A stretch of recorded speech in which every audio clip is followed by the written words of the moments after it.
Congratulations. Anniversary blew me away, man. It is tense, emotional in a way that feels too relatable at times. You made something that feels both intimate and epic into like this family story wrapped into this social thriller. Now, this story unfolds over multiple anniversaries, almost like a snapshot of the family unraveling. What drew you to that structure, and what did time itself become one of the film's main characters?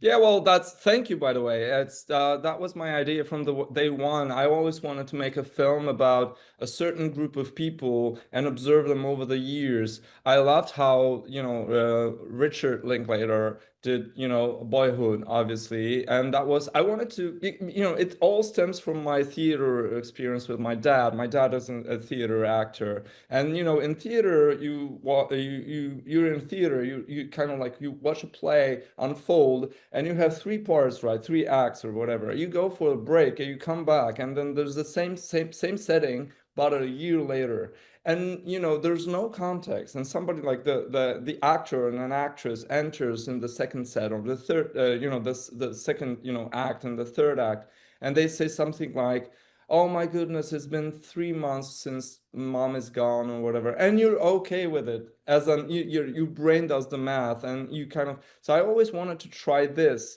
in film, and then I was just swiping my photos from different Christmas parties with my family, and that was a horror, I mean, kind of experience, because I really it was during the pandemic, by the way.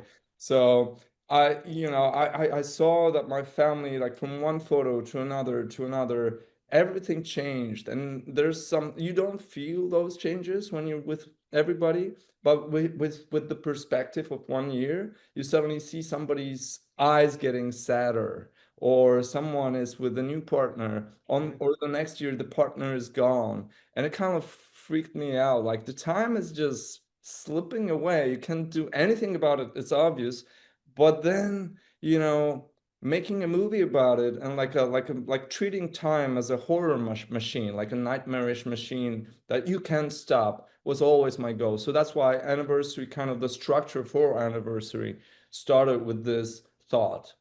That's incredible. Now, you've described Anniversary as a social apocalypse seen through one family. What do you think that says about ideology or even fear creeping into our lives and homes and relationships? Well, yeah, so it's, I'm Polish, so our Central European experience is basically we were challenged by everybody from all, like probably Poland fought more, more wars than any other country on earth. And kind of, in my DNA, there's a ingrained of deep distrust towards isms, right? Communism, fascism and all this. We know how it starts, we know how it ends. It's, we don't believe in any ism, so we have this kind of like, and then yet people fall into isms every now and then, and it's a cycle. So it doesn't matter where it comes from. It's just the danger comes from the extremity of it. Like when people take it too far, and people decide to change things forever, and then they think like, well, in order to change things forever, we have to, for example, report on your loved ones, or sack people for what they think and what they say and their jokes, like stand-up comedians and stuff. That's when it always becomes dangerous. Whoever does it, and we saw it from left and right, and north and south and whatever. So, I didn't want to kind of finger point to anybody. I just wanted to, show the mechanism of this. Now, the change movement feels disturbingly real, but the film never leans left or right. Can you talk about keeping the story grounded without turning it into a political statement? Yeah, so that was tricky because, I wanted to make it about the mechanism of just the disarraying the family, like showing how the family sort of, shattered, and the cracks, and how it, bring like, basically everything falls apart, but slowly, and then suddenly.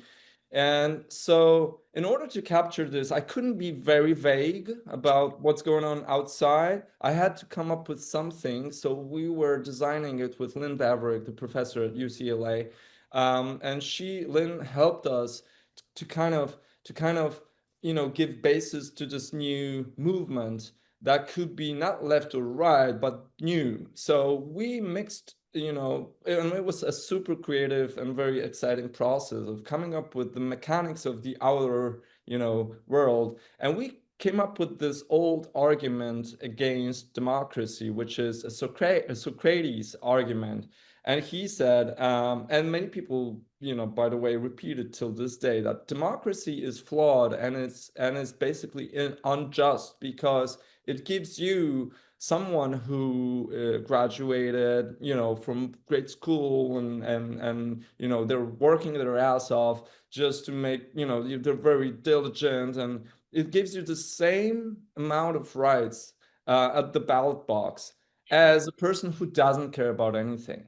And so democracy evens you out with anybody else, and it doesn't matter what you do for the country or even if you care for the country, which is unfair.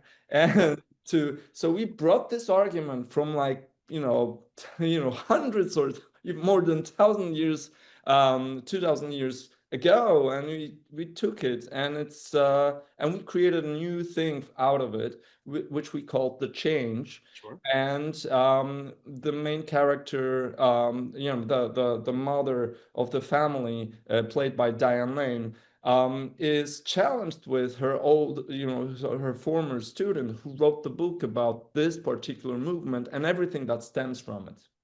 Now, Corpus Christi explores faith and morality, and Anniversary dives into ideology and love. Do you see them as spiritual siblings? And what does faith look like in a world like this? Well, that's an interesting question. I think it's, things that divide people today, which is the weirdest thing, is things that divide us are, I think, they don't exist. They're Sure. in our heads. It doesn't matter. I mean, it's obviously it touches upon social injustice and who has how much and whatever, and the distribution and the social ladder. But in general, um, suddenly people hate each other because of what they think, and they can kill each other because of what they say, and it doesn't, it's so suddenly so tangible. Words and thoughts are as if you were they're like things, like, and they can cancel you out from. And it all started, many years ago. But here we are in this very polarized society in which suddenly people who could talk to each other, they don't anymore. All And right. so it's probably much easier today to think about, words and faith as a tangible thing that can rip you apart and make you um, um, kind of separate yourself from your family and friends, more than ever in my, at least, living memory. I've never experienced anything like it. I was born in 81, and to me, everything was just kind of, internet was a tool that was meant to liberate us, and suddenly internet is a tool that basically divides us. And it's a human nature, and that's why I'm making movies, to bring people together to one room and talk about them. And I believe in community. I believe that we need each other, and I believe that faith, both in Corpus Christi and ideology and Anniversary, is this urge to kind of the desire to be together. Sometimes the desire can be too extreme, and it can rip us, tear us apart. Well, Jan, you did such a fantastic job in this movie, man. I even love the color symbolism from Liz and Ellen's costume shifting from red to blue to show that power dynamic. Incredible film, man. And I think it's going to spark a lot of conversation. But thank you so much for your time. I really appreciate it. Me too. Thank you so much, Joe. Hey, Yes. Have a great day, sir. you too.